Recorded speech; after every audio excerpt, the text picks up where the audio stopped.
Hi అండి, మాలో తంజీ YouTube channel అండి. సపోర్ట్ చేయండి, చిన్న లైక్ కొట్టండి. ఇగో నేనైతే ఇలా మక్కలు తెంపేందుకు వచ్చినానండి. మక్కలు తెంపేందుకు వచ్చినా కానీ మక్క మొత్తం కింద పడ్డదండి. నిన్న వర్షం కొట్టింది, వర్షంకి అయితే గాలి వచ్చింది. గాలి వచ్చిన వాళ్ళే మక్క మొత్తం కింద అడ్డం పడ్డది. ఎట్లా అంటే సాప వేసినట్టు పడ్డదండి మక్క అయితే.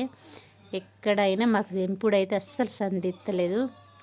ఈ పక్కకు ఒకసారి పోయి తెంపుడవుతుంది, ఆ పక్కకు ఒకసారి పోయి తెంపుడవుతుంది. తెంపుడు కూడా అస్సలు ఉడతలేదండి. ఎందుకంటే మక్క నిలబడి ఉంటే మస్తు ఉంటుంది.